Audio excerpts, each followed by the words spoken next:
Bonjour tout le monde, bienvenue pour ce nouveau webinar, ce nouveau Lion Lunch. Je vous laisse, comme d'habitude, pour celles et ceux qui sont familiers et familières, utiliser le chat en bas à votre droite qui va nous permettre pendant toute cette heure d'interview, vous allez le voir, d'interagir entre nous. Et je veux bien que sur ce chat, vous me disiez si vous nous voyez bien avec Lucille et si vous voyez bien mon écran. Je suis très contente de vous retrouver en ce début de semaine. J'espère que vous avez pu un petit peu vous reposer, que vous avez vous aussi profité de ce petit pont, ce petit week-end allongé. Pour les personnes pour qui ce serait la première fois que vous assistez à un Lion Lunch, je vais un petit peu vous expliquer le concept. Chez Lyon, par des webinars ou des événements en présentiel, on se retrouve et on essaye de parler d'un sujet qui va décrypter un petit peu soit une actualité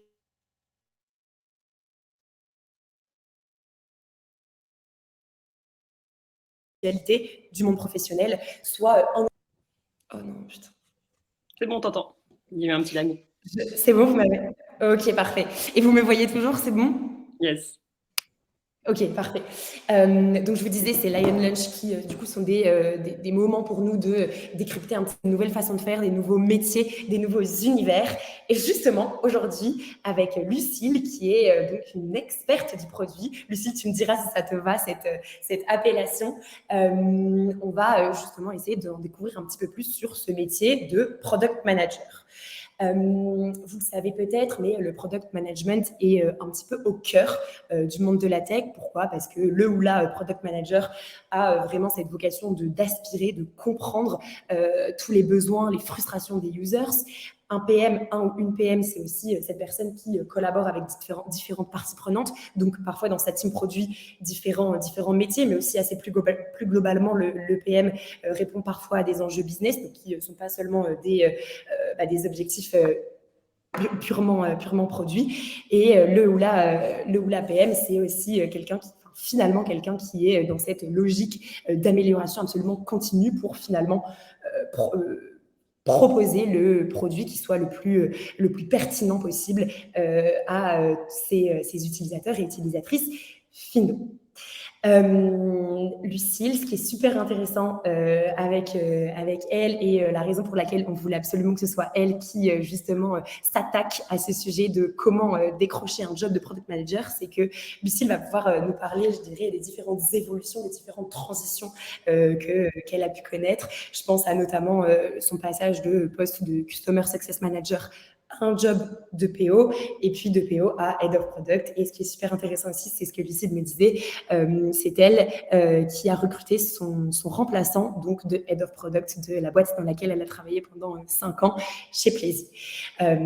Pour commencer, Lucille, merci beaucoup d'être avec nous et d'attaquer ce sujet de décrocher un job de Product Manager. Merci à toi, merci à tout le monde d'être là. Pour peut-être vous donner encore un tout petit peu d'éléments sur qui on est chez Lyon et d'abord moi qui je suis. Vous le voyez normalement juste en bas, moi c'est Annabelle, je suis chargée des formations chez Lyon et je vais avoir pendant cette heure d'interview ce rôle de journaliste où donc je vais être notamment d'abord la porte-parole de vos questions. Donc d'abord n'hésitez surtout pas à partager toutes les questions que vous pouvez avoir à Lucille, rebondir sur une de mes questions, sur une de ses réponses, peu importe, mais en tout cas, l'idée vraiment de ce moment ensemble, c'est que ça puisse vous profiter le maximum possible si vous êtes en reconversion, si justement le fait en tout cas, c'est les jobs, le recrutement, un recrutement en product management, ce sont des sujets actuels. Pour continuer, vous imaginez bien que vous allez avoir une petite présentation de Lyon, qui on est chez Lyon. Je veux bien que vous me mettiez d'ailleurs sur le chat si vous êtes déjà familière de cette école. Donc Lyon, effectivement, c'est une école qui, à travers des formations d'abord, et aussi des événements comme celui-ci en présentiel ou en ligne, comme aujourd'hui, propose de décrypter des nouvelles façons de faire, des nouveaux outils, des nouveaux moyens de communiquer, des nouveaux métiers, des nouvelles disciplines, des nouveaux univers. Et avec cette idée, en tout cas, je pense que vous en faites tous et toutes l'expérience dans vos jobs peut-être respectifs, mais il y a un changement qui est absolument permanent, soit dans nos façons de faire ou nos façons juste de voir le monde, qui nous met, nous, dans une position en tant que personnes qui travaillent qui travaillons, qui sommes dans le monde professionnel, dans une logique finalement d'adaptation absolument constante.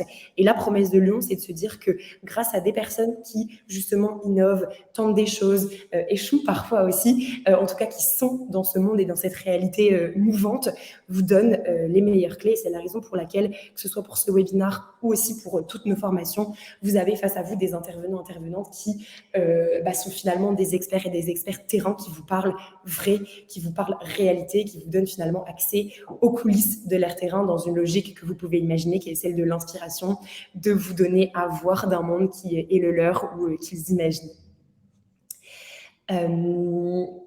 Pour continuer un petit peu, je ne vais pas évidemment rentrer dans le détail. On a plusieurs univers de formation. À date, 6 que vous voyez affichés à l'écran, c'est dans le cadre de cette formation Product, qui est d'ailleurs une de nos plus anciennes, avec Grosse aussi, qu'on a sur deux formats, un en présentiel et un en e-learning, qu'on propose donc ce webinaire pour continuer finalement à décrypter ce monde du product management ensemble.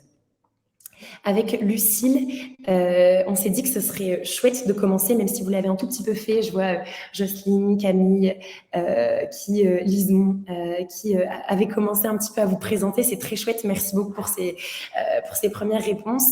On veut bien que vous nous disiez, toujours en utilisant le chat, est-ce que vous êtes en ce moment PO ou PM ou voulez le devenir? Est-ce que vous êtes plus ou moins rapproché du produit dans la boîte dans laquelle vous êtes? Est-ce que vous êtes en reconversion? Est-ce que vous regardez seulement un petit peu de loin le product management? Dites-nous tout. Alors, on a donc une personne, Camille, c'est vrai que j'ai pas rebondi, mais donc qui suit en ce moment la formation Grosse, entendu. Donc, curiosité un peu du produit, j'imagine, pour Camille. Lisa, enchantée également. Floriane, product designer qui veut devenir PM. Ok, intéressant. Mathieu, qui est product manager en stage, en reconversion et qui vient de la communication. Ok. Belinda, en pleine reconversion pour devenir PM. Entendu. Un dev web et qui souhaite devenir PM. Ok. Et j'imagine qu'en tant que dev, tu as peut-être déjà pas mal d'interactions avec des PM. Alors, Camille qui est PM et qui regarde F Product. Ah, bah génial, trop bien. On a aussi ce côté-là. Quentin, en projet de reconversion après avoir monté sa propre boîte, créé une appli, il suit une tentative qui a planté le lancement. Oh, tu nous en diras plus, Quentin. Ok, donc Quentin, plutôt profil entrepreneur et qui justement mesure l'intérêt de comprendre les enjeux produits pour monter son entreprise. C'est génial, vous êtes, c'est hyper varié, mais c'est exactement dans la cible de ce webinaire parce qu'on va parler de tout ça. Donc, exactement, trop bien. Ouais. De Lyon. Franchement, trop bien. Hyper intéressant. Merci beaucoup pour toutes vos réponses. On va pouvoir enfin rentrer dans le vif du sujet avec ma première question. Donc, pour toi, Lucille, est-ce que tu peux nous parler justement de ta carrière dans le produit si on essaye de lui donner une big picture, une picture un petit peu générale? Yes, avec plaisir. Alors moi, de mon côté, comme l'a dit Annabelle, j'étais CSM avant, donc Customer Success Manager, donc j'en vois pas dans le chat qui ont fait ça. Mais c'est hyper fréquent en fait que ça soit des métiers CSM, designer, support, même sales parfois et même développeur de passer sur le produit. Donc je vous rassure tout de suite là-dessus. Vous avez déjà des très bonnes bases. Donc moi de mon côté, voilà, je suis arrivée chez Pleddy il y a 5 ans. Pleddy, qu'est-ce que c'est rapidement? C'est un logiciel de marketing automation en B2B et c'est un SaaS. Donc tout ce que je vous dis, c'est compliqué. Et en fait, il faut effectivement arriver dans une entreprise où on ne connaît pas forcément le domaine, la partie tech, etc. Et finalement, on se forme assez rapidement, que ça soit en gros sur tous les métiers que j'ai cités, on se forme au métier. Et c'est ça qui est le plus important. Et donc j'ai été CSM. Donc en relation client, accompagner des clients et avoir développé un sens de l'empathie envers les frustrations des utilisateurs et donc une envie grandissante de passer côté produit. Donc c'est ce que j'ai fait au bout d'environ 2 ans, même 1 an et demi, pour différentes raisons, donc à la fois personnelles comme j'ai cité, mais aussi Oui, parce que ça me disait, grosso modo, qu'il y avait des opportunités dans l'entreprise, où il y avait des nouveaux projets produits qui démarraient. Je vais vous raconter ça un petit peu plus tard, mais je suis passée en fait PO et j'ai rejoint donc une petite équipe où il y avait déjà un PM. Pendant un an, je me suis formée avec différents éléments que je citerai plus tard. Au bout d'un an, finalement, je suis passée Head of Product et donc j'ai contribué vraiment à la stratégie du produit, au recrutement de l'équipe. Et c'est dans ce cadre-là que j'ai dû recruter les bonnes personnes pour que ça se passe bien et surtout différents profils. Donc, on reviendra aussi là-dessus plus tard. Voilà. Et puis je suis partie là il y a un mois et demi. C'était ma décision pour des raisons que j'expliquerai plus tard. Et donc j'ai recruté également mon remplaçant. Voilà. C'est intéressant, c'est vrai. Et du coup, tu le disais, Lucille, effectivement, mais c'est cool parce que ça va pas mal embrasser toutes les problématiques que vous pouvez rencontrer dans ce qu'on a pu voir des différents profils. Hyper intéressant. Ok, donc là, on a cette vision assez générale de ton parcours. On a ce qui peut être assez intéressant peut-être avant de creuser effectivement dans des types de recrutement que tu vas pouvoir nous donner et de parler un petit peu des compétences, que ce soit soft et hard skills qui te semblent primordiales quand on rentre finalement dans le product management. Ça peut être intéressant de d'abord savoir en fait finalement est-ce que le métier de PM ça me correspond, et pour ça et pour être sûr qu'on part finalement tous et toutes donc là les personnes qui font partie de ce webinaire, on est à peu près 30 avec donc ces mêmes bases et qu'on pose des fondations assez solides. Est-ce que Lucille, tu peux nous donner une définition assez technique de ce que c'est qu'être PM? Yes, complètement. Alors, elle sera peut-être pas trop technique parce que je pense que le talent d'un PM, c'est de simplifier les choses. Ah, intéressant. Mais en tout cas, le PM est responsable en gros du succès d'un produit digital. Un produit digital, c'est une application, un site, un software, etc. Et il va passer par différentes phases de recherche, de conception, d'implémentation, de suivi. Donc, c'est ce qu'on appelle aussi, dans les termes un peu plus techniques, la discovery et la delivery. Un PM seul, c'est pas grand-chose. Il s'entoure d'une équipe avec du coup des développeurs, des designers, des QA, etc., etc. Voilà. Et l'objectif, c'est vraiment d'apporter de la valeur aux utilisateurs, donc de les écouter et d'y répondre. On entend pas mal du product manager que c'est un peu une sorte de chef d'orchestre, je dirais, au cœur de l'organisation, qui prend non seulement en compte des objectifs qui soient business, mais aussi tous ces besoins, et tu nous l'as rappelé, mais les besoins et pain, frustration des utilisateurs et utilisatrices, qui demandent pas mal d'empathie d'ailleurs, ce que tu nous disais, pour finalement créer la valeur qui soit la plus grande possible pour toutes ces différentes parties. Selon toi, quelle est la meilleure analogie, la meilleure comparaison, la meilleure illustration de ce que c'est qu'être PM?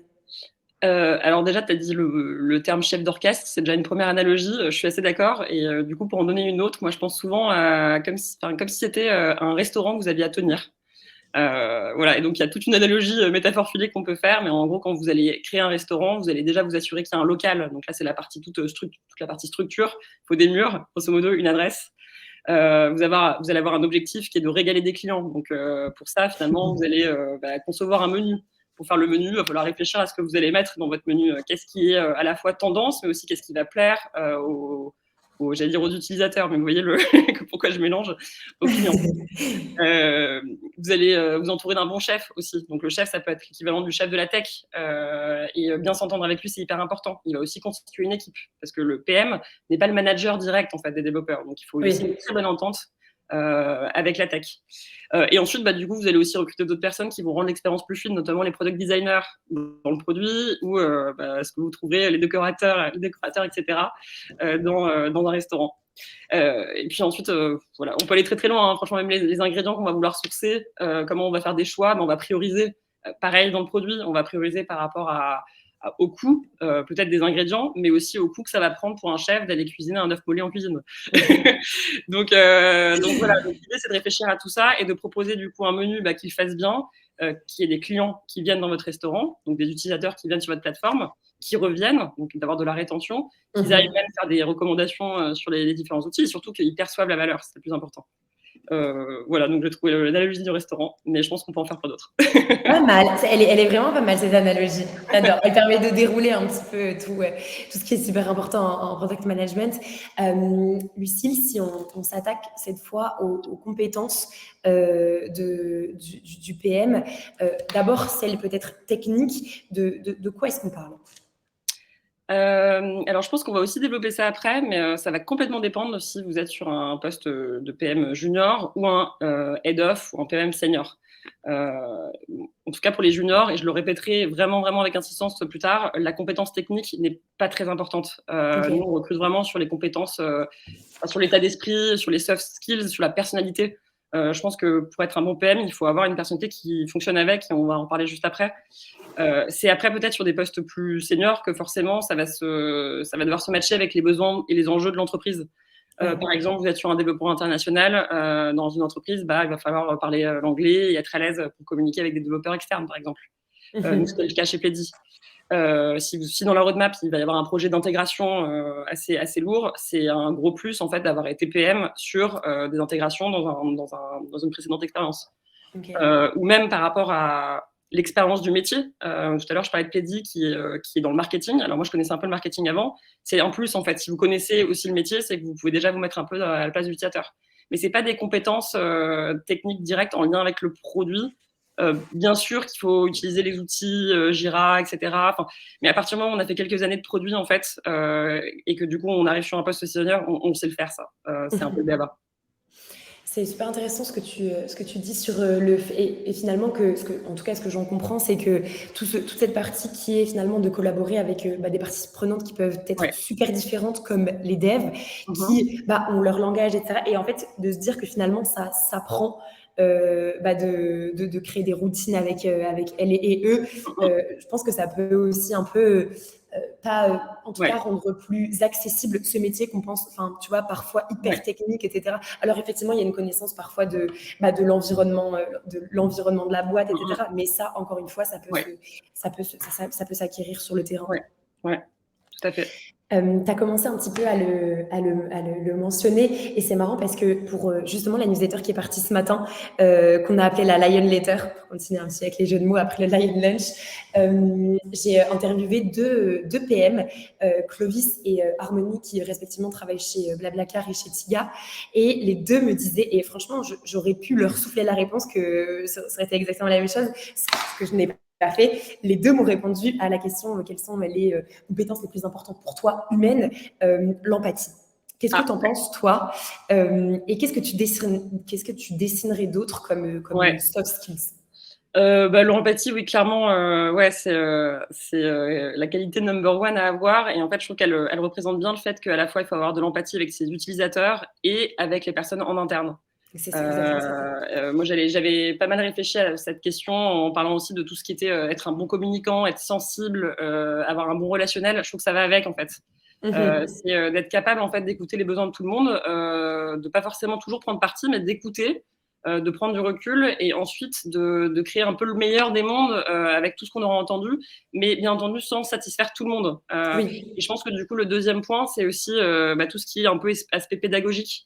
Il faut être très pédagogue en fait au produit, et justement quand on fait des choix qui sont pas forcément ce qu'un utilisateur ou qu'un dirigeant d'entreprise même, ou peu importe, quelqu'un dans l'entreprise ne serait pas d'accord, en fait c'est ok à partir du moment où on l'explique, ça va aussi avec la communication, mais c'est expliquer pourquoi on fait des choix, et voilà, être très pédagogue là-dessus. Pardon, vas-y. Ouais, j'allais en dire d'autres qui étaient aussi pour moi très importants. Moi, le premier que j'avais envie de citer à la base, c'était aussi d'être très curieux. Mais je trouve que ça va très bien avec le reste. En fait, quand on est curieux, on est sociable, on pose des questions, etc. C'est ça. Être curieux, avoir envie d'apprendre, apprendre aussi parfois un peu par soi-même, ne pas hésiter à tester des choses. Je pense que c'est un métier qui repose beaucoup sur l'intuition, en fait. Voilà, il faut avoir une bonne intuition et ne pas avoir peur de poser des questions, ne pas avoir peur d'être relou, en fait. C'est l'intérêt, en fait. Il faut poser des questions pour creuser, comprendre, et voilà. Et comment, merci beaucoup. Et tu vois, tu mentionnais justement cette partie que je trouve super intéressante, parce que en tant que PM, quand tu es vraiment au cœur de questionnement, et que ton rôle, c'est justement d'aller chercher plein de réponses, comment de toutes ces réponses-là en faire quelque chose comment faire découler la prise de décision, tu vois, comment te dire qu'en fait, tu priorises une réponse plutôt que l'autre, comment... Tu vois, de certaines interviews utilisateurs, tu peux faire, t'en fais une espèce de tendance. Tu vois, comment analyser les réponses finalement? Comment analyser les réponses? Alors déjà, au départ, je pense qu'il y a vraiment ce besoin d'embarquer les personnes, pas dans la prise de décision, mais dans le fait de OK. donner des éléments. Il y a rien de plus OK. frustrant que des gens qui ont des retours à faire et qu'il y a un mur en face. Donc en fait, il faut toujours prendre les retours, les remercier, dire c'est génial. Pas tout de suite dire voilà ce que je vais en faire. Ok, je te fais ça dans 2 semaines, c'est vraiment un truc à proscrire. Mais c'est dire, ok, c'est hyper intéressant, on va l'analyser parmi toutes les réponses et OK. derrière, on va pouvoir faire des présentations justement sur pourquoi on a fait certains choix. Alors, pour répondre aussi à ta question de comment on fait les choix, bah, on va faire toute une série de priorisations et on va mettre des critères. Plus on va pouvoir rendre les OK. choses factuelles, moins il va y avoir de déception en fait, parce qu'on va dire bah ok, nous nos enjeux c'est qu'on a X développeurs, donc on a tant de ressources, donc ça va être OK. tout ce qui est priorisation par rapport à l'effort. On a tant de ressources, on peut pas tout faire, donc il faut choisir. Ok, donc on a ces choses qui prennent plus d'efforts, ces choses qui prennent moins d'efforts, mais derrière il y a aussi bah, tout le reste de la priorisation, de qu'est-ce qui va avoir un impact sur des utilisateurs actuels, sur des prospects à qui on vend ça, etc. Donc on va, chaque entreprise va un peu avoir sa grille de critères. Et en fait, l'idée, c'est que tout le monde est OK avec ces critères. En fait, il n'y a pas vraiment de débat à avoir sur D'accord. ces critères. Et ensuite, OK. il y a des notes. Et plus les critères sont factuels, bah, plus en fait, ça va se comprendre et les gens vont pouvoir peut-être accéder aux outils pour voir comment on a fait s'ils veulent vraiment creuser. Ou alors, si on veut rendre l'info digeste, on va faire des présentations en disant on a décidé de faire ci pour telle raison. Et l'idée, c'est qu'une fois qu'on explique les raisons, les gens ils protestent pas. Voilà, Oui, parce que parce qu'elles ont été présentées en amont et que du coup les décisions en sont amont, comprises. c'est ça. C'est pas voilà, c'est le a posteriori qui peut poser problème en disant mais Ouais. pourquoi on a fait ça. Non, c'est plutôt pourquoi on va faire ça. OK. Donc je comprends du coup d'autant Ouais, plus ce truc de pédagogie que tu ouais, mentionnais un peu plus haut. ouais, Et justement, si on parle de Plaisy ou d'autres exemples que tu peux avoir en tête, heu, à quelle récurrence est-ce que vous, chez Plaisy, vous alliez à la rencontre de vos utilisateurs, utilisatrices? Parce que tu vois, c'est vrai que là, je pense que c'est un débat ouais, pour tout le monde, même pour vous qui nous écoutez, l'importance dans le produit d'aller chercher un petit peu les besoins et tout ouais, ce que peuvent penser tes users ouais, de ton produit. Mais du coup, tu vois, quelle régularité mettre en place là-dessus et aussi sur les devs pour apprendre à discuter avec eux ou tu vois, ou d'autres parties ouais, prenantes qui font partie de la team ouais, produit, les designers, etc. Quel ouais. genre de routine vous mettiez en place et tu pourrais conseiller de mettre en place? Alors pour moi, il n'y a pas de secret, en tout cas en interne. Je te réponds à la deuxième question sur Oui, les gens dans la boîte. Il y a les routines en fait de la méthodologie Scrum et du produit en général qui sont vraiment utilisés. C'est le principe des sprints qui durent 1 à 2 semaines. Et il va y avoir du coup ce sprint planning au tout début. Il va y avoir une rétro à la toute fin de ce cycle. Et puis ensuite, il va y avoir des stand-up, donc des réunions qu'on fait chaque jour pour savoir où ça en est. ok, Et surtout voir comment on peut aider à débloquer certains trucs. Donc finalement, les routines, elles sont super inscrites en fait dans la méthodologie produit que quasiment tout le monde suit. J'ai jamais vu de gens qui ne suivaient pas ça, en tout cas dans le produit. ok, Donc ça fait qu'il y a des routines qui sont bien en place et que les gens en général y croient bien. Voilà, il n'y a pas trop de conviction à faire sur le sujet. d'accord. Après, vis-à-vis des utilisateurs, ça dépend énormément des entreprises. Nous, par exemple, Oui, Lydie, on a créé un nouveau produit. En fait, il y avait le produit de base qui était commercialisé et qui continue de l'être. Et nous, on travaillait sur vraiment un baby product, un MVP, comme on dit, minimum viable product. ok, Et donc, on était une toute petite équipe et on faisait tout au début. C'est-à-dire on faisait par exemple le support. Alors, pourquoi on faisait le support? Pas parce que c'était pas efficace, mais en fait, on parlait avec tous les utilisateurs qui débarquaient sur l'application. Et dès qu'on sentait qu'ils avaient envie de parler soit d'un sujet frustrant ou d'une envie, bah, on était hyper open en fait sur le fait de s'appeler tout de suite, de se parler. Donc sur les phases de début, ok, ça a été quotidien. Ensuite, ça va vraiment dépendre des phases. On veut lancer une fonctionnalité, bah là, on va faire une phase dédiée à comprendre les besoins autour de cette potentielle fonctionnalité. Donc ok, c'est vraiment variable en fonction de l'agenda d'une entreprise et du produit, je ok, dirais. ça marche. Mm -mm. Euh, Justement, tu commences un petit peu à en parler, donc justement de la méthode Scrum, etc. Ouais, Est-ce que ce sera peut-être notre dernière question pour vraiment comprendre ouais, ce que c'est que être PM. Qu'est-ce qu'on appelle concrètement une culture produit? Est-ce que c'est forcément du coup une startup qui vient du monde de la tech qui du coup propose un produit digital globalement? ouais. Comment est-ce qu'on définirait une culture produit? Alors, pour moi, une culture produit, c'est une façon de réfléchir et j'allais dire de concevoir, mais on pourrait dire de produire, en fait. Une façon de produire. Il y a le mot Ok, produit. C'est le même champ lexical. Et voilà, en fait, c'est comment on va créer quelque chose en équipe, comment on va savoir bah, quels sont les besoins pour arriver jusqu'à une finalité qui se produit et suivre le fait que ça fonctionne bien. Moi, honnêtement, j'aurais envie de dire qu'il y a du produit partout, en fait. Même le service est un produit dans ma tête. Ah, mais Et intéressant. parce que c'est un produit, en fait, c'est quelque chose qu'on délivre et qui a de la valeur. C'est pour ça qu'on dit software as a service. En fait, c'est un produit as Ouais, a service. ouais. Voilà, donc je pars un petit peu loin, Non, mais c'est intéressant. mais voilà, en fait, c'est une façon de réfléchir et de travailler ensemble et on va communiquer cette culture produit. Alors, bien entendu, la culture produit très start-up, autour, il y a un peu, on a presque l'impression que c'est un peu sectaire parfois quand on parle avec des amis qui sont pas du milieu start-up, quand on utilise tous les mots à l'anglaise, Mais Slack, complètement. Notion et compagnie. Oui, Mhm. effectivement. Et pour moi, c'est plus l'écosystème start-up, c'est la culture start-up. Voilà. Ouais, Mais bien sûr que le produit, on va le retrouver dans d'autres entreprises et même, enfin, surtout principalement dans la tech. Voilà. Si on oui. doit être très précis, c'est dans la tech, mais ça peut être des très grosses boîtes. Voilà. Mais Ok. moi, je préfère me dire qu'il y en a partout. Ok, trop bien. Il y a Pierre qui a une question, Lucie, je vais te la lire. Bon. Peux-tu nous donner un peu plus de détails sur ce que c'est que le Scrum et ou le Sprint, Yes. avec des références d'articles et ou de lecture? Alors, pour le Scrum et aussi l'agilité qu'on a tendance un peu à mélanger, il y a des choses qui sont en commun. Je te conseille, Pierre, sur Internet, tu as le manifeste agile, qui est pas très très long et qui explique bien tout ça. Moi, ce que j'aime me dire, c'est qu'en fait, là-dedans, c'est un ensemble de rituels qu'on a cités juste avant, au sein d'un sprint. Et donc, ce sprint, concrètement, comme je le disais, enfin, par exemple, nous, chez Pledis, c'est des sprints de 2 semaines. Dans une entreprise, c'est des sprints d'une semaine. Dans d'autres, ça peut être un mois, mais ça se fait moins. Et en fait, ça veut dire que plutôt que faire comme des entreprises traditionnelles, par exemple, qui vont vendre un parfum, où il va y avoir beaucoup, beaucoup de mois en fait, de planning jusqu'au moment où on sort ce parfum et qu'il arrive en rayon, on préfère être plus agile et donc faire des sprints, c'est-à-dire toutes les, par exemple, 2 semaines, on va se dire, bah tiens, là, on en est là maintenant, on a appris ça par rapport à il y a 2 semaines. On l'aurait pas appris il y a 2 mois si on n'avait pas mis les mains dans le cambouis. Donc, on a appris quelque chose et donc, du coup, on va être en agilité et on va se dire, OK, bah maintenant, par rapport à ce qu'on a appris, on a peut-être une ligne de mire, mais peut-être que d'ailleurs cette ligne de mire, elle peut changer. Mais on va se dire, OK, on a appris ça on a pris une rétro. On a vu que ça fonctionnait pas, ça fonctionne. Et ben, on va continuer sur ce qui fonctionne et on va le faire au sprint d'après. Et ainsi de suite, et ainsi de suite. Et en fait, c'est hyper sain, en fait. Je vois ça un peu comme quelque chose de même thérapeutique, en fait. C'est comme si on va voir un psy, un thérapeute, c'est qu'on va parler par rapport à la session suivante, qu'est-ce qui s'est passé et qu'est-ce qu'on veut faire après. C'est beaucoup mieux que se dire que dans un an, on va devenir un tel et qu'on a un plan tout tracé, alors que des choses peuvent changer.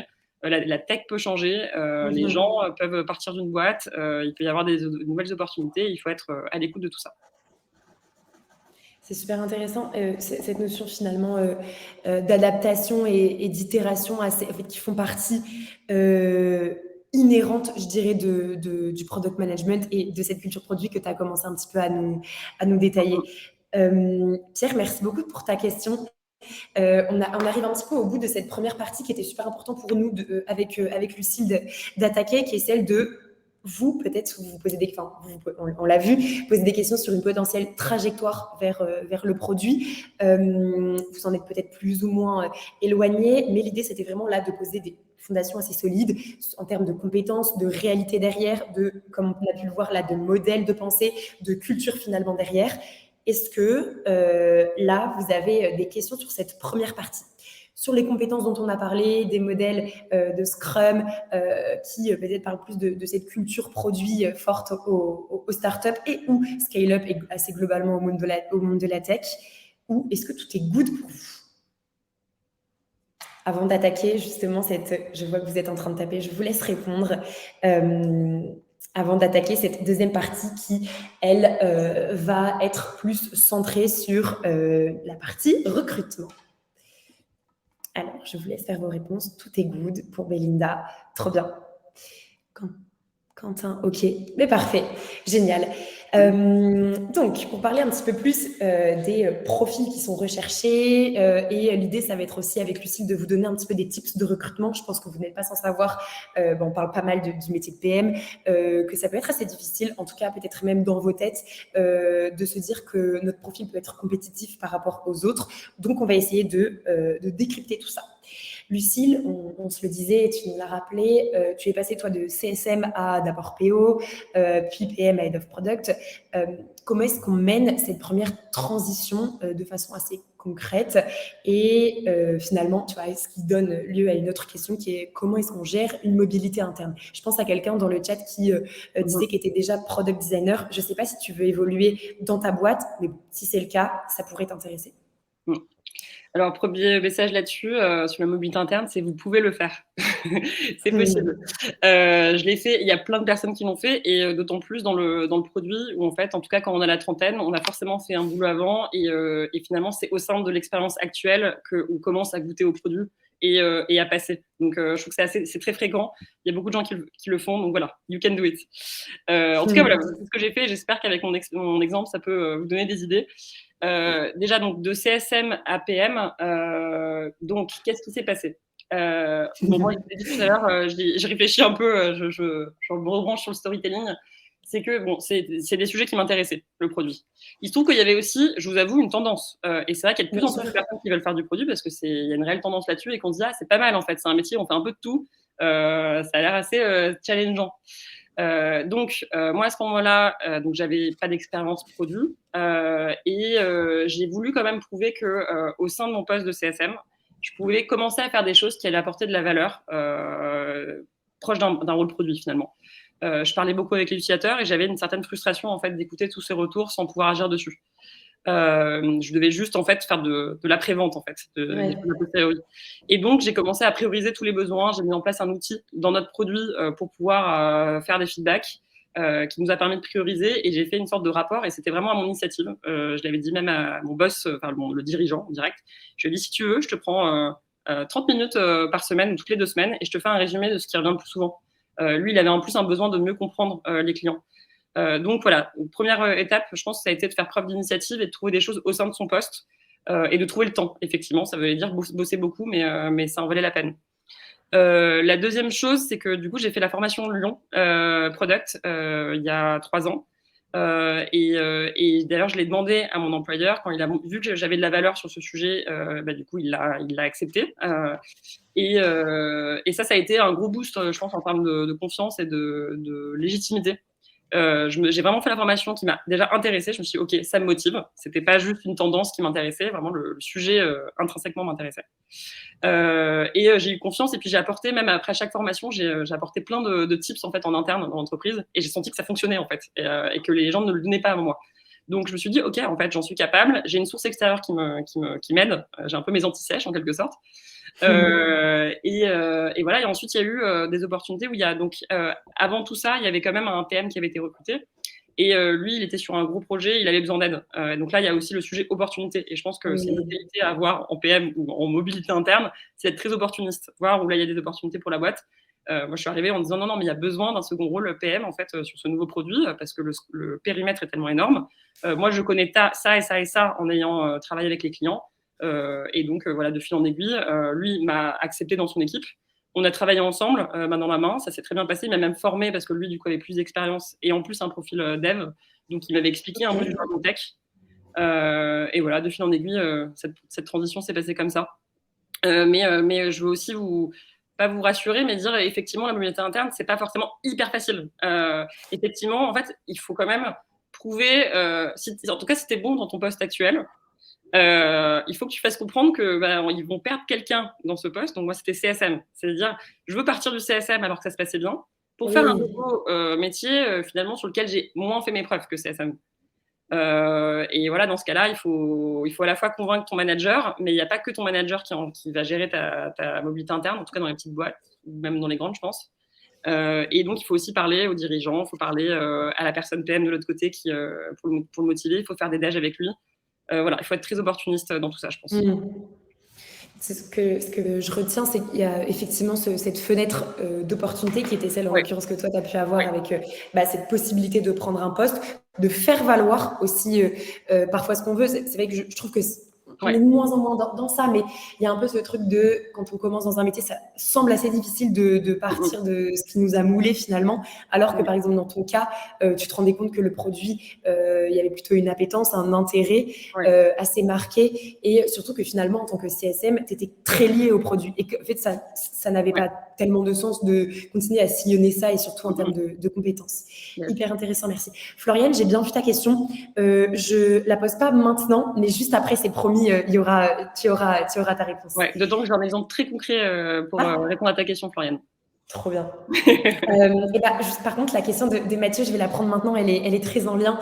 Quel conseil tu pourrais donner, Lucille, lorsqu'on postule sans expérience produit, par exemple dans un cas de reconversion?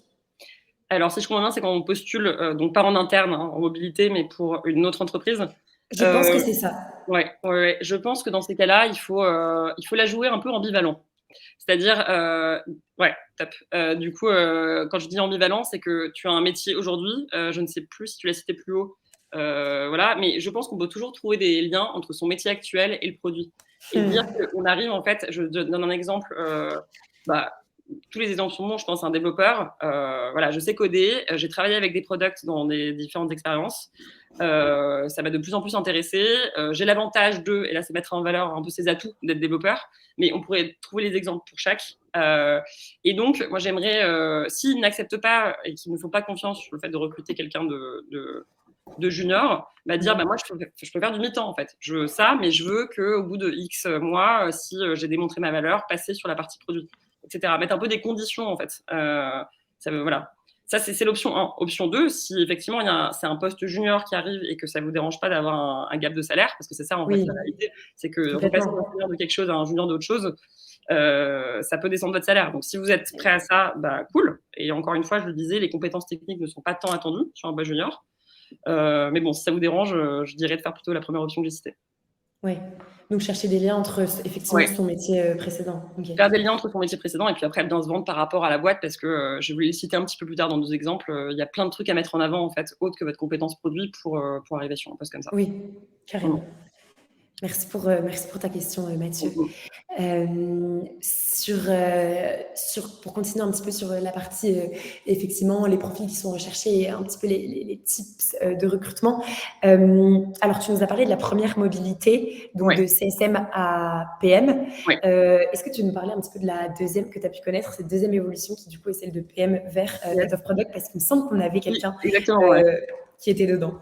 Exactement. Alors du coup, encore une fois, il y a eu beaucoup d'opportunités. En l'occurrence, en fait, j'ai fait cette première année PM où ça s'est bien passé. Et d'ailleurs, j'aime pas trop le terme head of parce que, c'est même PO, PM et tous ces mots, en fait, c'est surtout dans les petites entreprises quand c'est assez horizontal et qu'il n'y a pas trop d'étages, disons. On n'en voit pas trop. Je pense que ce qui a changé, moi, c'est plutôt dans mes fonctions. Alors, et pardon, je disais par rapport aux opportunités, il se trouve que la personne qui était PM avant moi, lui est parti au bout d'un an. Et en fait, moi, de mon côté, ça, en quelque sorte, m'a permis de step up et donc, du coup, de travailler davantage sur des sujets de stratégie. Là où j'avais aussi donné mon grain de sel en fait sur l'année précédente, où en fait tous les sujets de stratégie m'intéressaient et j'avais envie d'être présente sur ces discussions avec les parties prenantes, etc. Donc moi ce que je peux dire plutôt, c'est ce qui change en fait entre les deux, c'est que alors on continue toujours de faire de l'opérationnel, parce que je trouve que PM, PO, Head of, on est quand même dans la réalité et beaucoup les mains dans le cambouis, je précise. Mais n'empêche que ce qui s'est passé, c'est que je suis quand même passée d'un poste très très très opérationnel à beaucoup plus de temps dégagé sur la stratégie et à la fois sur la stratégie du produit, mais là aussi la stratégie d'équipe, de recrutement, d'agrandissement. Et donc, qu'est-ce qui a permis de faire ça? C'est que forcément, en recrutant des gens, du coup, je me suis libérée du temps et donc ça m'a donné une sorte de légitimité sur mon poste de head-up finalement, parce que du coup, l'équipe s'est grandie et j'ai commencé à manager directement ces personnes. Et oui, voilà, concrètement, de la stratégie. Ouais, je sais pas si j'ai répondu à la question. Oui, carrément. C'est intéressant parce que justement, tu le mentionnes, mais donc dans ta prise d'une nouvelle fonction, donc pas Head of Product, mais donc tu vois, plutôt à la tête du produit, tu as parlé d'une nouvelle partie dans ton scope qui est celle de faire grandir l'équipe. Et justement, si on s'arrête un petit peu à cette partie-là, tu as dû pas mal recruter. PM, tu me parlais d'alternant, alternante aussi, et de ton remplaçant. Est-ce que tu peux nous parler de ces recrutements-là, en termes de profil recherché, de process, des questions que tu pouvais poser. Et je vais m'arrêter là, mais après, on pourra voir un petit peu ce que tu recherchais. Et avant de te répondre, je vois la question de Camille pour terminer un peu sur ce que je disais. Effectivement, je pense que ce qui change beaucoup, comme tu précises là, c'est de passer vraiment manager, en fait. Avant, en fait, un product manager est plutôt en gestion de projet. Et en fait, quand tu deviens head of, tu gères des PM et d'autres personnes. Et donc, du coup, tu fais du management. Et moi, concrètement, j'ai beaucoup appris sur la partie management derrière. On a d'ailleurs eu, nous, la chance d'avoir un coach, en fait, management qui est venu, en fait, nous coacher donc, tous les managers d'équipe. Et oui, je pense que tu commences à développer plus un sens de comment je vais transmettre, comment je vais rendre l'équipe autonome, et pas que une squad produit. Voilà, c'est vraiment un ensemble de personnes, comment je fais en sorte de devenir en quelque sorte dispensable. C'est un peu ce sur quoi j'ai décidé d'aller justement sur ma fin de vie Pleddy, pour que l'équipe soit autonome et arrive à avoir beaucoup plus de responsabilités individuellement. Donc, pour revenir sur ta question, Annabelle. Oui, très bien. Merci d'avoir répondu à la question de Camille que j'avais pas vue. Ouais. Du coup, j'ai eu 3 types de profils en fait en recrutement, et qui je pense va répondre un peu à tout le monde par rapport à vos besoins, j'ai l'impression ici. Donc le premier, c'était un profil junior. Donc c'était d'ailleurs une alternante. J'avais besoin d'aide, c'était vers mon début où j'avais besoin d'aide et j'avais besoin de quelqu'un qui pouvait gérer par exemple tout ce qui est gestion des bugs, priorisation de tout ça, etc. Mais aussi avoir bossé sur des petits sujets et puis la faire monter en compétences. Donc ça, c'était vraiment un rôle junior pour m'épauler. Le deuxième, et ça va intéresser quelqu'un ici, je ne sais plus quel était son prénom, c'était du coup notre product designer qui a voulu passer PO. Voilà. Et donc, du coup, dans ce cas-là, elle avait un profil senior designer et elle voulait arriver PO junior, même si je trouve que quand on a fait beaucoup de design et qu'on est senior, je pense qu'on n'est pas tout à fait junior en produit parce qu'on parle de product designer, donc il y a déjà le produit qui est très fort. Voilà, donc là, c'était surtout, et d'ailleurs, c'était avant mon départ, c'était pour la faire step up sur la prise de responsabilité du produit et lui faire prendre confiance, sachant qu'elle c'était la plus grande détentrice du savoir en fait de l'utilisateur. Et c'est pour ça que le product designer, il a énormément de valeur. Alors surtout s'il est en interne dans la boîte, c'est hyper riche. Franchement, si vous avez un emploi du temps qui permet de ne pas faire du design toute la semaine et que vous avez vraiment envie de mener un projet de A à Z, plus votre en lien avec les développeurs, etc., bah, c'est complètement possible. Mais il faut avoir le temps. Nous, notre designer, quand elle est arrivée, en fait, il y avait plein de maquettes à faire. On était vraiment sur le début du projet. Elle était super busy sur le design. Et en fait, au fur et à mesure qu'il y a eu plutôt du temps d'amélioration et que finalement, on faisait des projets un peu compliqués où ces maquettes étaient beaucoup plus rapides à faire que le développement, bah, elle s'est libérée du temps et ça s'est fait naturellement. Donc, il faut laisser de la place dans son agenda, elle a laissé, pour step up sur le produit. Celle-là, je vais peut-être un peu moins en parler après, mais si jamais il y a des questions, je peux revenir dessus. Et le troisième rôle du coup que j'ai recruté, c'est le fameux head of qui m'a remplacé. Et là, c'était encore un autre usage, quoi. Il y a eu de l'épaulage, du step-up et du remplacement. Ok. Pardon, je laisse en même temps. Ok, et donc si on rentre un petit peu, et du coup, à chaque fois pour ces différents recrutements que tu as pu faire, est-ce que tu peux nous parler du process que tu as pu mettre en place, s'il a évolué d'ailleurs au fil peut-être des années, puisque tu as passé 5 ans, plus de 5 ans d'ailleurs chez Pleddy. Est-ce que tu avais par exemple un profil tout à fait fixe en termes de non seulement compétences techniques et d'état d'esprit que tu recherchais? Voilà, qu'est-ce qui était très important pour toi? Alors déjà sur le process de recrutement, déjà très différent entre un junior et un senior. Et pareil derrière pour les critères. Du coup, côté junior, en fait, c'était 3 rendez-vous. Donc, un rendez-vous avec la RH pour valider le fit avec la boîte, un second rendez-vous avec moi pour valider un peu le fit produit, l'état d'esprit, etc. Okay. Et un troisième rendez-vous où je lui avais donné un petit cas à préparer. Et à la fin du rendez-vous, j'avais demandé à un dirigeant de venir parce que je la sentais bien. Et comme ça, j'avais une validation de la direction un peu en live. Côté head off, c'est pas pareil parce qu'en plus c'était mon remplacement. Du coup, c'était plus long. Même premier rendez-vous côté RH. Ensuite, finalement, c'était un second rendez-vous avec le dirigeant, enfin un des deux dirigeants. Voilà, c'est d'abord eux qui ont fait un peu le filtrage pour savoir eux quel feeling ils avaient avec les personnes qui allaient arriver. Et ensuite, le troisième, c'était avec moi pour que je donne un peu mon aval aussi là-dessus pour dire ok, je pense que ça va le faire. Et un dernier exercice pratique, du coup, mais beaucoup plus étoffé, si vous voulez que je détaille après, parce que c'est un poste à plus de responsabilité, avec plus de personnes présentes dans la salle pour écouter, notamment le chef de la tech, la product designer, etc., pour valider aussi le fit de réflexion avec eux. Et ensuite, une soirée dans un bar pour picoler et pour s'assurer vraiment qu'ils s'entendent bien. Ok, très intéressant. Et justement, donc la partie, ok, donc sur notre partie process de recrutement, je pense qu'on est assez clair. Et n'hésitez pas si vous avez des questions, des besoins d'éclairage sur cette partie-là. Coralie, peut-être juste petite mention. Évidemment, on vous note tout. Il y a Céline que vous avez vu aussi sur le chat, qui fait partie de chez Lyon et qui aussi écrit tout ce qui peut être dit par Lucille. Donc, toutes les mentions culturelles, vous les aurez, pas de soucis. D'ailleurs, j'ai pas répondu. Tu me demandais aussi quelles étaient du coup les compétences et l'état d'esprit attendu. Exactement, carrément. Pour que ça soit bien clair pour tout le monde. Côté donc junior, comme je disais, c'était purement l'état d'esprit et la jugeote en fait. Avec un cas d'étude, on arrive un peu à voir si la personne réfléchit bien, arrive à bien présenter, etc. Donc être un bon communicant, avoir un bon relationnel, bien synthétiser, tout ça, c'est les qualités qu'on retrouve dans un cas d'étude. J'étais même en train de regarder la fiche de poste en fait qu'on avait faite à l'époque et on disait nous cherchons donc pour un PM junior un profil polyvalent avec un bon relationnel, de la prise d'initiative, un bon esprit d'analyse et de synthèse. Voilà, grosso modo c'est ça. On cherche pas plus que ça.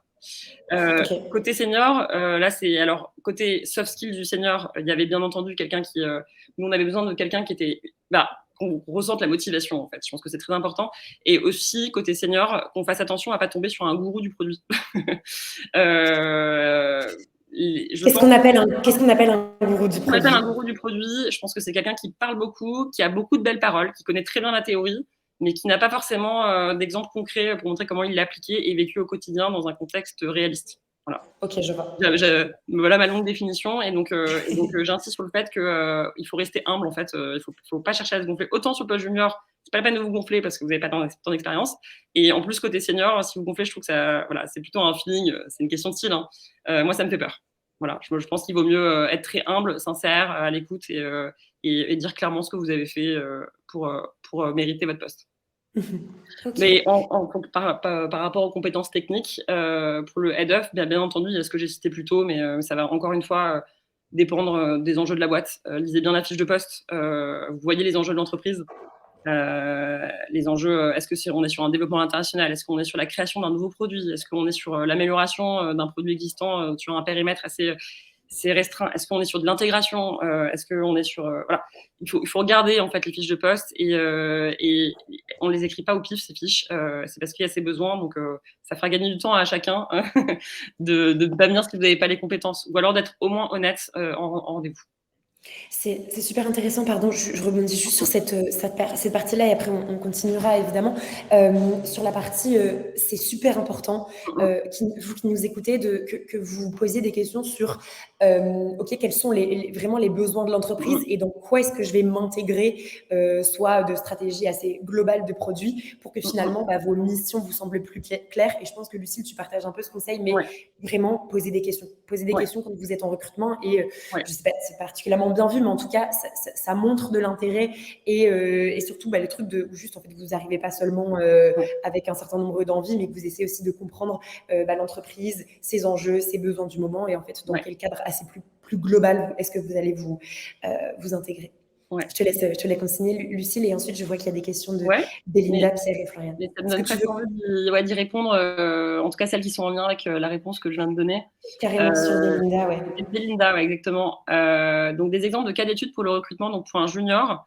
Là, l'idée, c'est de ne pas partir trop loin. Hein. C'est plutôt, je pense, pour un junior, voir si ce junior PM peut se mettre à la place de l'utilisateur. Donc nous, ce qu'on faisait chez Plaidy, en plus, on avait alors pour le coup, en l'occurrence, on avait un produit freemium. Donc n'importe qui pouvait créer un compte et tester l'outil. Du coup, le cas d'étude, c'était mets-toi à la place d'un utilisateur. Tu vas du coup créer un compte. Je donne quelques indications. Tu vas suivre l'onboarding qui est dans l'application et tu vas nous faire tes retours. Tes retours en tant qu'utilisateur, même si tu as des retours critiques. Nous, en l'occurrence, elle avait fait un peu de design, donc elle avait même fait des retours sur l'UX et lui. Voilà, franchement, ça suffisait. Elle avait un temps pour préparer et ensuite, elle nous faisait sa présentation. Donc, ça demande pas beaucoup de compétences techniques, juste du sens critique. Pour le coup, le poste du senior, nous, ce qu'on lui avait donné, c'était imagine, on a donné un peu de contexte, de Pleddy, qu'est-ce qu'on fait, etc. On a telle grosse fonctionnalité qu'on doit sortir pour 2-3 raisons qu'on donne. Tu as un mois pour sortir cette feature, comment tu t'y prends? Et tu as X personnes dans l'équipe, voilà, de développeurs, un designer. Et là, du coup, c'était vraiment de dire comment tu arrives à, toi, faire des choix de façon autonome, à qui tu vas faire appel, etc., etc. Donc, on n'est pas tant sur le sens critique, mais plutôt sur le sens un peu stratégique et organisationnel. Voilà. C'est Floriane, juste en dessous, les personnes que manage le PM en direct, en indirect. Donc, vraiment, ça dépend des entreprises. PM, head of, chacun a un peu sa manière d'appeler les choses. Mais en tout cas, en général, quand tu manages des gens, en fait, les gens que tu vas potentiellement manager en direct, ça va être d'autres PO. Voilà, d'autres PO ou PM, si jamais tu es au-dessus. Donc, ça va être la différence senior-junior. Voilà, des équipes de PM qui se font. Ça peut être éventuellement le designer. Nous, c'était le cas chez Pleddy parce qu'il n'y avait pas, une équipe de designers. Donc, en fait, il y avait moi, head of, manager la product designer. Mais éventuellement, s'il y avait besoin de recruter un nouveau designer, là, c'est peut-être elle qui passerait en fait head of design et qui aurait un designer en dessous. Et ensuite, ça c'est pour les personnes directes. Les personnes indirectes, c'est les développeurs. Et ça va encore une fois dépendre beaucoup de l'entreprise. Si y a un CTO ou un manager tech qui est un vrai leader inspirant, etc., il va beaucoup gérer ça.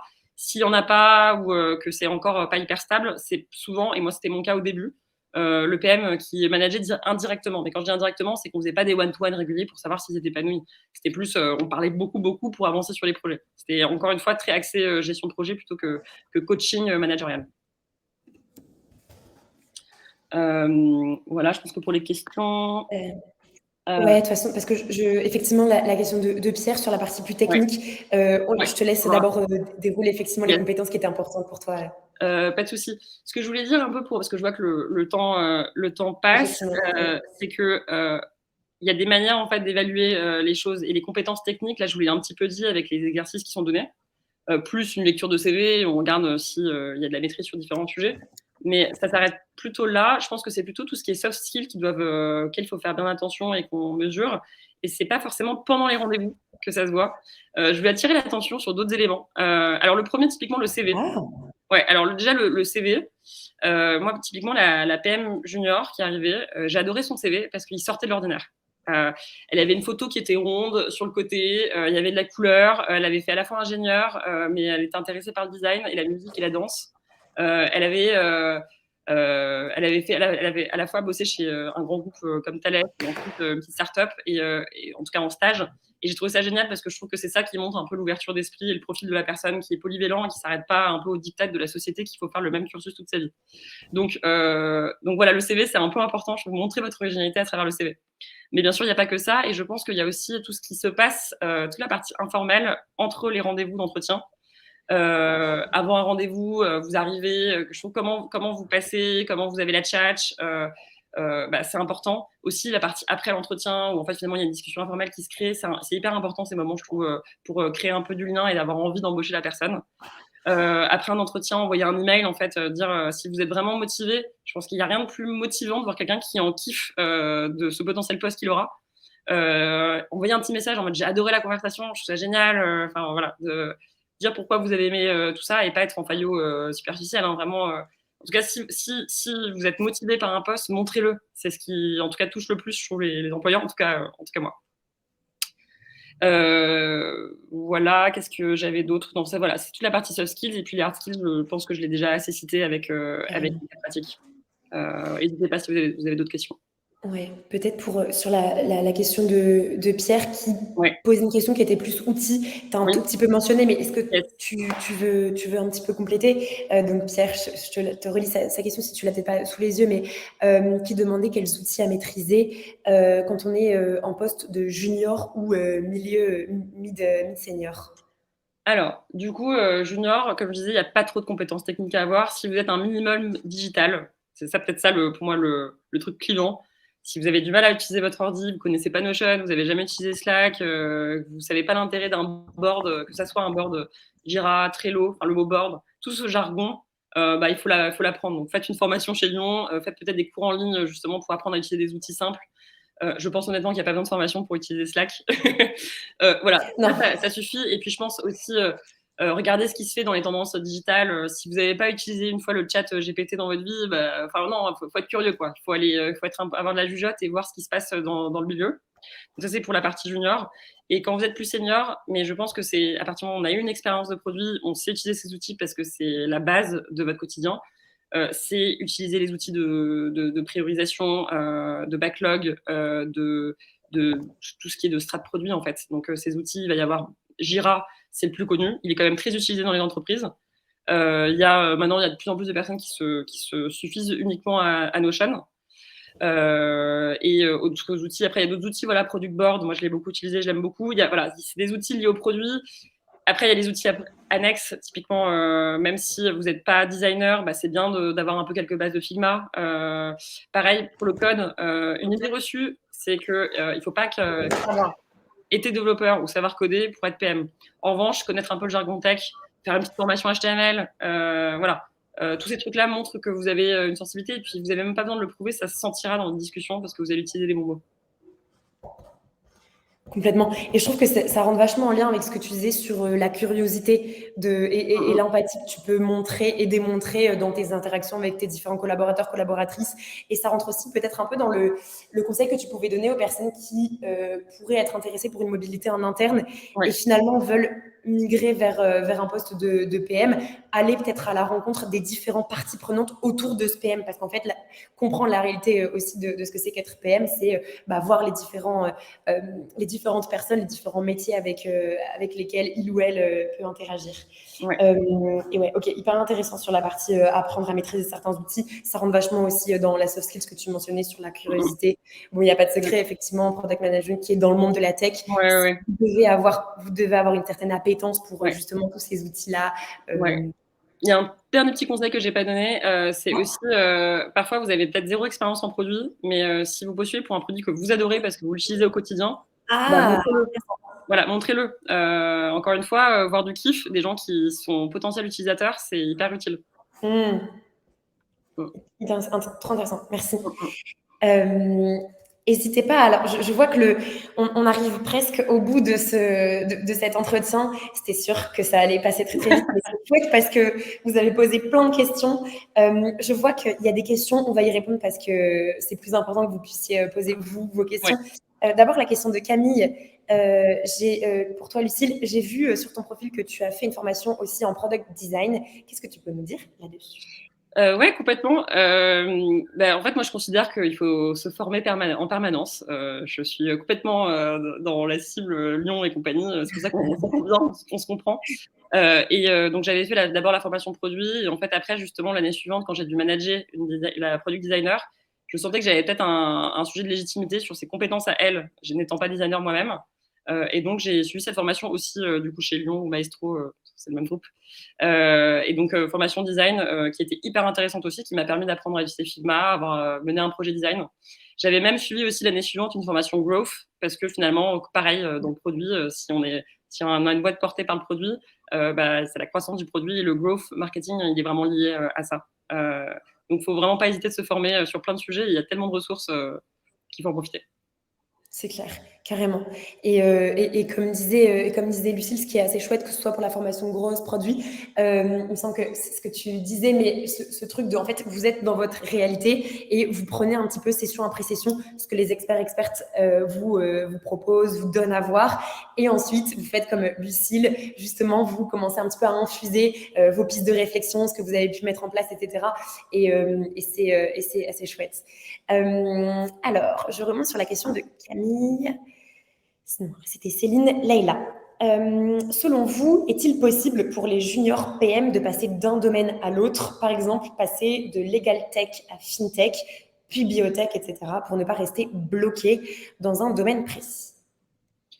Oui, complètement. Complètement, je pense qu'il faut arrêter de se dire qu'il faut être dans le même secteur, dans le même poste toute sa vie. Si tu dis que Leïla, tu es déjà junior PM, c'est-à-dire que tu as quand même un peu d'expérience. Même senior PM, on parle de 3 ans d'expérience, hein, c'est encore un métier nouveau, donc c'est pas tant d'années. Donc junior PM, si tu as bossé 1 an ou 2, en fait, c'est OK, voilà. Et en plus, legal tech, fintech, je sais que il y a des points en commun, quoi. C'est comment tu le présentes, mais le fait que ça soit très réglementé, même la biotech, il y a des points en commun. Et je pense que ce qui est intéressant, c'est plutôt de maîtriser un modèle, un business model qu'un secteur. En tout cas, moi, c'est ce à quoi je m'intéresse là. J'ai envie moi-même de changer d'expérience, d'aller bosser pour d'autres milieux et de changer de business model. Et bien entendu secteur, parce que justement, je trouve que ça stimule notre créativité et qu'il le faut, en fait. Il faut être capable de travailler sur plein de secteurs. Trop bien, merci. Alors, après Leïla, qu'avons-nous? Alors, Mathieu, donc il disait au revoir. Au revoir, Mathieu. Camille, merci. Leïla, ok, super. Coralie. Ah. Alors, parler de changer, où vas-tu maintenant? Mais c'est génial, c'est exactement la question que je voulais lui poser en clôture. Donc, ouais. Alors du coup, moi, je suis partie de mon gré. J'avais un super relationnel avec l'entreprise. Je tiens à dire que je suis pas partie pour des mauvaises raisons. Voilà. Et en fait, j'avais besoin de ralentir un tout petit peu, et prendre le temps d'avoir de me consacrer à des projets plus personnels en lien avec la famille, du déménagement, etc. Donc là, c'est la pause. Ça fait un mois. Je vous avoue que j'ai un peu la bougeotte et ça me fait très plaisir de faire ce webinaire et même de réfléchir à ces sujets. Et en fait, ce que je compte faire, c'est de faire plutôt des missions de PM en consultante sur des missions courtes pour justement aller jongler un peu à droite à gauche sur différents secteurs, différents modèles, différents types d'entreprises. J'ai besoin un peu d'ouvrir les yeux sur le fait de réfléchir sur d'autres problématiques que celles que j'ai gérées en fait pendant 5 ans. Et puis ça, c'est plutôt transitoire. Pourquoi pas un jour monter une boîte, mais chaque chose se fait. Les choses se fait chacune à leur tour, quoi. Voilà, chaque chose en son temps. Trop bien, merci beaucoup Lucille. Merci beaucoup, beaucoup tout le monde pour toutes vos questions. Je vois qu'il y a encore des gens qui sont en train de taper. Je ne sais pas si c'est pour une dernière question, mais c'était très chouette. Franchement, merci beaucoup pour ce Lion Lunch très animé qui me permet, en tout cas à titre très perso, de commencer la semaine hyper boostée. C'est chouette. Je vais dire Juliette, pas du tout. Lucille, merci d'avoir été avec nous, de nous avoir donné des conseils hyper boostants. Je ne sais plus qui le disait, mais c'est vrai que bon voilà, l'idée c'était vraiment de vous donner à voir et surtout de vous démystifier un petit peu ce métier, cet univers de product management qui peut paraître trop loin, pas du tout à votre portée. Vous repartez avec des conseils très concrets qu'on va d'ailleurs vous mettre sous la forme d'un petit mail. On vous prépare ça et vous envoie ça ce soir grand max. Écoutez, je vous souhaite une très très bonne continuation. J'espère que je pourrai savoir si peut-être certains d'entre vous vont effectivement migrer vers le product management. Je vous dis à très très vite. Je vous souhaite une très belle journée et à très vite. Au revoir. Salut tout le monde. J'écris un message sur le côté pour vous remercier. Non, parce que vous